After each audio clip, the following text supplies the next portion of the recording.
Bildiğiniz gibi daha önce Black Mirror adlı dizinin 1. bölümünün analizini yapmıştık.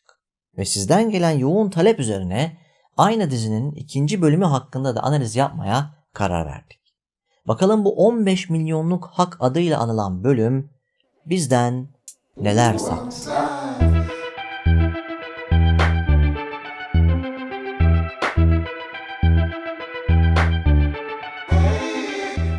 İngilizce'de çok sevdiğim bir laf vardır. You can't see the forest because of the trees. Yani ağaçlardan dolayı ormanı göremiyorsun. Ne kadar güzel bir söz değil mi? İşte bu bölüm bende tam bu hissi uyandırdı. Hani böyle sorunun içerisindesindir ama sorunun ne olduğunun farkına varamazsın ya. İşte onun için bence bu dizi günümüz hayatının sarkastik bir yansıması.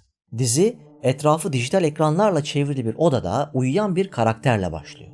Onu uyandırmak için ekranda bir horoz beliriyor ve başlıyor ötmeye. Daha başından mış gibi hayatın karakteri sardığını görüyorsunuz.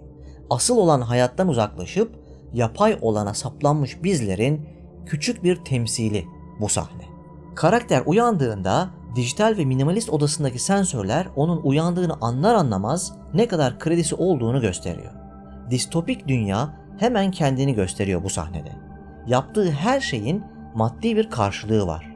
Mesela dişlerini fırçalamak için diş macunu aldığında biriktirdiği kredi miktarı düşüyor. Hadi buraya kadar mantıklı. Çünkü bunun kendi hayatımızda bir karşılığı var. Neticesinde biz de diş macununa para verip satın alıyoruz. Ama sahnenin bundan sonrasında çok daha ilginç bir şey oluyor. Aynada ansızın spam dediğimiz erotik bir reklam beliriyor ve Bingham adındaki karakterin önünde sadece 2 seçenek var. Ya seyredecek ya da görüntüyü kapayacak. O kapamayı tercih ediyor, böylece kazandığı kredi bir miktar düşüyor. Yani reklamı seyretmediği için bir bedel ödüyor. İzlemediğim bir şey için bir bedel ödemek distopik dizinin en can alıcı kısımlarından biri. Daha sonra ana karakter bisikletlerin olduğu bir salona giriyor. İlk başta spor salonu gibi algılansa da daha sonra buranın aslında elektrik üretmek için çalıştırılan kişilere ait olduğunu anlıyorsunuz. Tipik bir mesai içindeymiş gibi sürekli pedal çeviriyorlar. Böylece kendi hanelerine hak da kazanmış oluyorlar.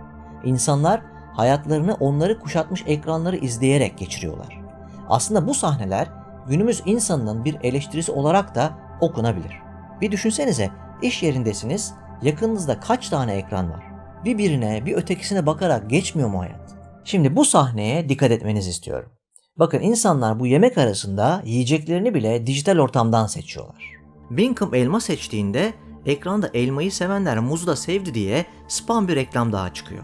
Günlük hayatımızda sıkça karşılaştığımız spam reklamların başka bir örneği.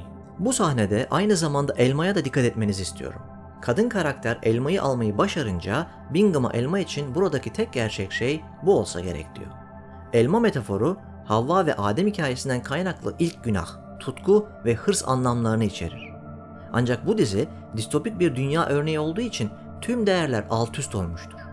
Klasik hikayede elma insanların cennetten kovulmalarına sebep olurken burada içinde bulundukları cehennemden kurtulmalarına ilk vesile olan şey olacaktır. Hatta elma seküler sanatta aşk ve cinsellik anlamına da gelir. Bu açıdan baktığımızda elindeki elma ile Bingham'ın karşısında duran kadın aşk ve güzellik tanrıçası Afrodit'ten başkası değildir. Afrodit elma ile özdeşleşmiş bir tanrıçadır ve bu şekilde bir sürü heykeli vardır. Afrodit Roma mitolojisinde Venüs diye geçer. Hatta tam adı Venus Verticordia, yani kalpleri değiştiren anlamında. Çünkü mitolojide Venüs'ün kalpleri şehvetten iffete çevirme gücü vardır. İşte bu noktada dizi yabancılaştığımızı ve hatta insani erdemlerden vazgeçen sürüler olduğumuzu gösterircesine bir durum sergiler.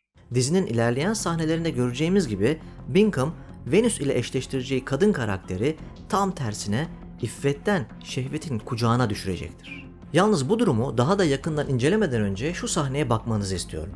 Bakın burada mesai bittikten sonra başka hiçbir seçeneği olmayan Bingham odasına çekilmiş oyun oynayarak vakit geçirmektedir.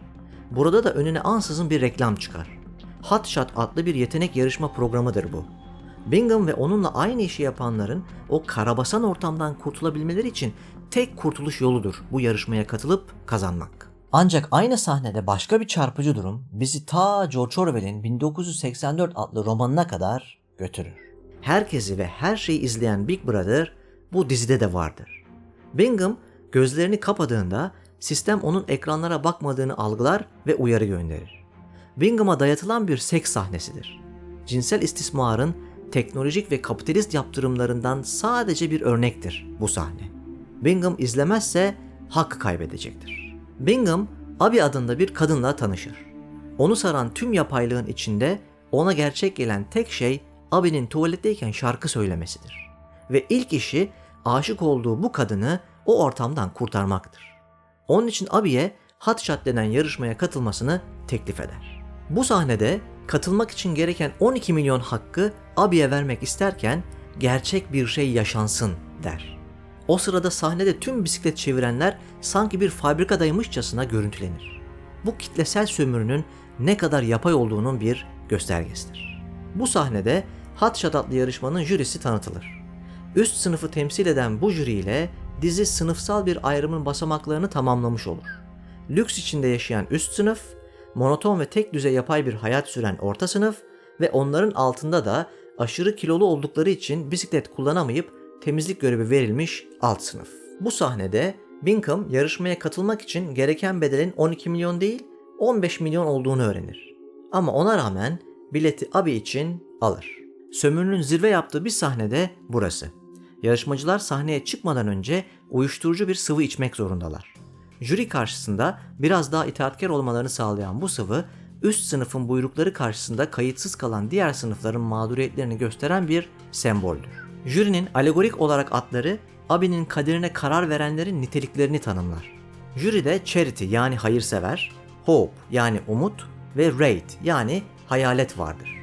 Ancak Abby'nin bundan sonraki hayatında ne hayırsever ne de umut etkin olur. Aksine hayaletin vaat ettiği yolda ilerleyecektir. Jüri, Abby'nin performansını çok beğenmiş olmasına rağmen şarkı kategorisinde çok fazla insan olmasından dolayı önüne başka seçenek sunar. Jürilerden Waite'in bir yetişkin yayın yapan kanalı vardır. Abby'nin bu kanalda çalışmasını ister.